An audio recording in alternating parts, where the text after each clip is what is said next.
প্রতিদিন নতুন নতুন ভালোবাসার গল্প পেতে আমাদের চ্যানেলটি সাবস্ক্রাইব করে বেল বাটনে ক্লিক করুন। ওকে, আমি খেলতে রাজি। তবে আমি মাঝখানে বসবো আর তোমরা দুইজন আমার দুই পাশে। কেন বউয়ের পাশে না বসলে হয় না? দেখ, সবসময় ন্যাকামি করবি না, বুঝছিস? এখানে তুই যে চিটারি করবি সেটা আমি ভালো করেই জানি। তাই আমি মাঝখানে বসবো, তোমার দুজন আমার দুই পাশে। আমরা দুজন চিটারি করব? তার মানে আপনি কি বলতে চাচ্ছেন? আমরা দুজন চিটার, তাই তো? আমরা দুজন খেলতে পারি না, তাই তো? ওকে, আপনারা দুজন অনেক ভালো খেলতে পারেন, অনেক পাক্কা প্লেয়ার। এখন বেশি বকবক আর ঝগড়া না করে তাড়াতাড়ি খেলাটা শুরু করা যাক। দেখেন, আপনি আপনার রাগ আপনার পকেটে ভরে রাখেন, আর সেখানে ভালোভাবে সাবধানে রাখবেন। সব সময় বাহির করার চেষ্টা করবেন না। আচ্ছা, তাহলে বা খেলা শুরু করা যাক। তারপরে তিনজনেই অনেক মনোযোগ দিয়ে খেলা শুরু করে দিলাম। প্রথম প্রথম খেলাটা ভালোই চলছিল। যেই খেলাটা মাঝ পজিশনে চলে গেল, কে কাকে কাটতে পারে সেটার কম্পিটিশন শুরু হয়ে গেল। আমার দুইটা পাক্কা গুটি কেটে দিল। এই দুইটা গুটি ঢুকাইতে পারলে আমি ফার্স্ট হতাম। এখন কি হবে? ওদের তো আর একটা করে আছে, আমার তো দুইটা। আমি মন খারাপ করে খেলতে লাগলাম। আমার মন খারাপ হয়তো উনি বুঝতে পেরেছেন, তাই দেখতেছি উনি আর মনোযোগ দিয়ে খেলতেছে না। আমি ব্যাপারটা বুঝতে পারলাম এবং আমি মুখটা মুচকি হাসি দেওয়ার মতো আমার খেলায় মনোযোগ দিলাম। তারপর দেখলাম ছুটকি ওনার গুটিটাকে কেটে ফেললো, আর ছুটকি অনেক জোরে জোরে চিৎকার করতে লাগলো, কেটেছি কেটেছি। আমি এই যে, এইভাবে চিৎকার করে কখনো তুই জিততে পারবি না। তুই দেখ, তুই হারবি আর খাওয়াটা তুই দিবি। তারপর আবার সবাই খেলায় মনোযোগ দিলাম এবং অনেক মনোযোগ সহকারে খেলতে লাগলাম। আমার একটা গুটি আবার পাকিয়ে ফেলেছি। এখন আমারও একটা গুটি আছে। উনি ওনার গুটিটা ঘরে প্রবেশ করালে আর পুট হলে উনি জিতে যান। ছুটকির 5 হলে ছুটকি জিতে যায়, কিন্তু আমার এখনো 7 লাগে। উনি চাইলও দিলেন, কিন্তু ওনার পুট হলো না। তারপর ছুটকি চাইল দিল, কিন্তু ওরও 5 হলো না। এইবার আমি পালস। আমি চোখ বন্ধ করে আল্লাহর নাম নিয়ে চাইল দিলাম, ছক্কা, ইয়ো! আমার আর একটা দরকার। এই এক হবে কিনা জানি না, অনেক ভয় লাগতেছে। যদি না হয় তাহলে আমি হয়তো আর জিততে পারবো না। ভয় ভয় করে চালটা দিলাম। ওয়াও, আমি জিতে গেছি বলেই একটা জোরে চিৎকার করলাম। আমার চিৎকার করা দেখে উনি অবাক দৃষ্টিতে আমার চোখের দিকে তাকিয়ে রইলেন। আমি পরিবেশটা বুঝতে পেরে চুপ করে মুখ গোমড়া করে নিচের দিকে তাকিয়ে বসে পড়লাম। ভাবি, তুমিও না কখন কি করে বসো নিজেও জানো না। এটা সন্ধ্যার সময়, আর এই সময় বাসায় কেউ নেই। চিৎকার করলেও আম্মু অনেকটা রেগে যায়। সরি, আমি তো জানতাম না। আর অনেকটা হ্যাপি ফিল হচ্ছে তো মনের ভেতর, তাই নিজেকে আর আমি কন্ট্রোল করতে পারিনি। দেখো, এত খুশি হয়ে কাজ নেই, এখনো খেলাটা সম্পূর্ণ হয়নি। আরও একজনকে জিততে হবে, তারপর লুজার খাওয়া দিবে।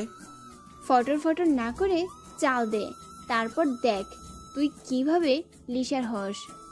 এই দেখ, এই চাইলে আমি উঠে গেছি।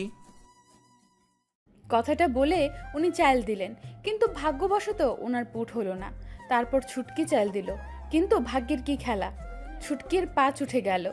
ওনার মুখের দিকে তাকানো যাচ্ছে না, একদম কালো মেঘের ভেলা এসে যেন ছেয়ে গেছে ওনার মুখে। তোকে এত করে বললাম যে তুই আমাদের সাথে পারবি না। তুই যদি আমার শত্রুতা না করতি তাহলে আমি ঠিকই জিতে যেতাম। মানে তুই এটা বলে কি বোঝাতে চাচ্ছিস? আমি কি কোনো বাটপারি খেলা খেলছি নাকি?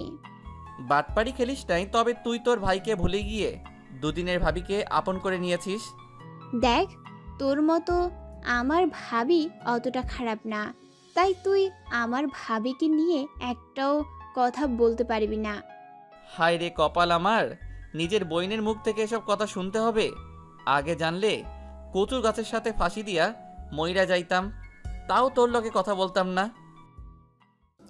আমি ওনাদের দুজনের ঝগড়া দেখে মিটমিট করে হাসতেছি। হঠাৎ করে ওরা দুজন আমার দিকে তাকিয়ে রইল। আমি হাসি বন্ধ করে মুখটা গোমড়া করে নিচের দিকে তাকিয়ে রইলাম। এখন আমাকে নিজের কাছে নিজেকে জোকার মনে হচ্ছে। আচ্ছা তোমরা দুজন আমার দিকে এভাবে তাকিয়ে আছো কেন? কেন? আপনি কি যে আপনার দিকে তাকিয়ে থাকা যাবে না? আমি কি বলছি আমার দিকে তাকিয়ে থাকা যাবে না? আমি শুধু এটা বলতেছি এরকম করে তাকিয়ে আছেন কেন? আমরা আবার কেমন করে তাকিয়ে আছি? আমরা তো আমাদের মতো তাকিয়ে আছি। ওকে, তোমরা দুজন ঝগড়া করো, আমি গিয়ে ঘুমিয়ে পড়ি। অনেক রাত হয়ে গেল। ওকে, যা তাহলে। তারপর ছুটকি চলে যেতে লাগলো আর আমি ছুটকির পেছনে পেছনে যেতে ধরলেই উনি আমার ওড়না টেনে ধরলেন। আমি ঘুরে ওনার দিকে তাকিয়ে ভ্রু দিয়ে ইশারা করলাম, কি হয়েছে? কই, কিছু হয়নি তো। কিন্তু তুমি যাচ্ছ কোথায়? আমি ছুটকির সাথে শুতে যাচ্ছি। কেন, আপনার কিছু লাগবে? হ্যাঁ, লাগবে। আমি অবাক হয়ে তাকিয়ে রইলাম। এখন ওনার আবার কি লাগবে? জি বলুন, কি লাগবে? আমার মাথাটা একটু ব্যথা করতেছে, একটু টিপে দিবা?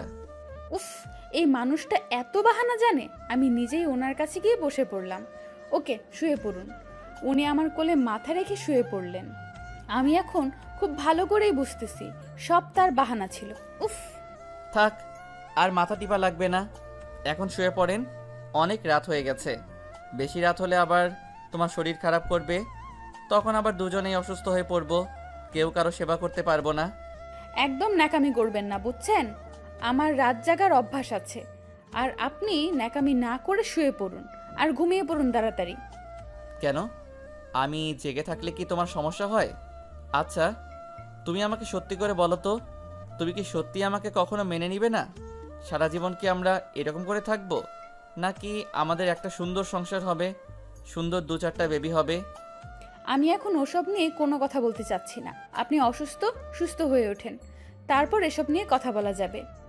না, আমি এক্ষুনি উত্তর নেব, আর সেটা তুমি আমাকে দিবা। অনেক রাত হয়ে গেছে। আম্মু এসে যদি আমাদের মাঝে এরকম কথাবার্তা শুনতে থাকে তাহলে খারাপ ভাববে। তাই বলতেছি এখন ঝগড়া করা ঠিক হবে না। সকালে এসব নিয়ে কথা বলবো। আমি এসব নিয়ে কথা বলতে ধরলেই তুমি যে কোনো একটা অজুহাত দেখিয়ে কথাগুলো কাটিয়ে যাও। আমি শুনতে চাই, সমস্যা কি তোমার? আমার কোনো সমস্যা নেই, আপনি আগে সুস্থ হয়ে ওঠেন। এখন আমার মাথায় শুধু একটাই টেনশন, আপনি কবে সুস্থ হবেন। তাই বলতেছি এখন কোনো ধরনের কথা বলবেন না, আরও উত্তেজিত হবেন না। আপনি যদি এখন উত্তেজিত হয়ে যান, মাথায় টেনশন নেন, তাহলে আপনার যে কোনো একটা দুর্ঘটনা ঘটে যেতে পারে, সেটা আমার মেনে নিতে অনেক কষ্ট হবে। তাই আমি চাচ্ছি আপনি এখন ঘুমিয়ে পড়েন আর নিজেকে একটু সুস্থ করে তুলতে সাহায্য করুন। উনি চুপচাপ চোখ বন্ধ করে ঘুমানোর চেষ্টা করলেন। উনি চুপচাপ শুয়ে পড়লেন। ওনার এই অবস্থা দেখে আমি একটু স্বস্তিতে নিঃশ্বাস ফেললাম। আস্তে আস্তে হয়তো অনেক ঘুমিয়ে পড়লেন। ওনার ঘুমন্ত মুখটা একদম বাচ্চাদের মতো লাগছে। আমি আধা শোয়া হয়ে বিছানার উপর গা এলিয়ে দিয়ে আছি। চোখ দুটো অনেক মায়াবী, মুখের উপর আটকে গেছে, ওখান থেকে সরতে চাচ্ছে না। এই জন্যই তো বলি, নিজের চোখকে পরের মায়ায় পড়ে যায়। বেঈমান চোখ নিজের খেয়ে নিজের সব কিছু অন্যের জন্য কান্না করে। আমি হঠাৎ করে ওনার দিকে ঝুঁকে গেলাম। নিজেও জানি না কেন আমার মাঝে এরকম হচ্ছে। আমি আস্তে আস্তে ওনার কাছে চলে যাচ্ছি। আমি ওনার এতটা কাছে চলে এসেছি যে কোনো আর নিঃশ্বাসের আওয়াজটা কানে বাজতেছে। আমার হার্টবিটে কেউ মনে হয় হাতুড়ি পিটাচ্ছে। আমি আলতো করে আমার ঠোঁট দুটো ওনার কপালে বসিয়ে দিলাম। কয়েক সেকেন্ড ধরে রেখে সরে আসলাম। চুপচাপ ওনার গায়ের কাঁথাটা টেনে নিয়ে আমিও কাঁথার ভেতরে শুয়ে পড়লাম। মাথাটা আলতো করে ওনার বুকের মাঝে নিয়ে গেলাম। আমার চোখ দুটো বন্ধ করে নিলাম। আমার এখন মনে হচ্ছে পৃথিবীর সব থেকে সেরা জায়গা আমার এইটা। আমি যদি এই জায়গায় থাকি তো আমাকে এখান থেকে কেউ কোথাও নিয়ে যেতে পারবে না। আসলে মেয়েদের সব থেকে আস্থা ভরসার স্থান হলো তার স্বামীর বুক। নিজে নিজে অনুভব করতে লাগলাম আসলে স্বামীর সুখটা কোথায়। ওনার বুকে শুয়ে থাকতে থাকতে যে কখন ঘুমিয়ে গেছি সেটা নিজেও জানি না। সকালে ঘুম ভাঙলো পাখির মিষ্টি শব্দে। চোখ দুটো খুলে দেখি সকালের রুদ্র মামা মিষ্টি আলোয় ছড়িয়ে দিচ্ছে সারা পৃথিবী। বাহ, ওনার ঘর থেকে তো সকালের অনুভূতিটা অনেক সুন্দর হয়। আমি বিছানা থেকে উঠে জানালার পর্দাটাকে একটু ফাঁক করলাম, আর ফাঁক করতেই মিষ্টি রোদের আলোর ঝিলিক মেরে গেল ওনার মুখে। উনি গা মোড়ামুড়ি দিলেন। আমি হয়তো ভাবলাম উনি উঠে যাবে, কিন্তু না, আবার ঘুমিয়ে পড়লেন। ওনার আবার ঘুমিয়ে যাওয়ার দৃশ্য দেখে আমার কেন জানি খুব রাগ হচ্ছে। অসুস্থ মানুষ একটু তাড়াতাড়ি ঘুম থেকে উঠবে, নাস্তা করবে, তাড়াতাড়ি সুস্থ হবে, তা না উল্টোটা হচ্ছে। দাঁড়াও দেখাচ্ছি মজা। আমি টেবিলে থেকে একটা পানির গ্লাস নিয়ে আসলাম, পানিগুলো সোজা ওনার মুখে ছুঁড়ে মারলাম। ভিডিওটি কেমন লাগলো? ভালো লাগলে একটি লাইক করে কমেন্ট করে জানান। আর এরপর কি হয়েছে জানতে চাইলে সাবস্ক্রাইব করে পাশে থাকা বেল আইকনটি অন করে রাখুন। ধন্যবাদ সবাইকে।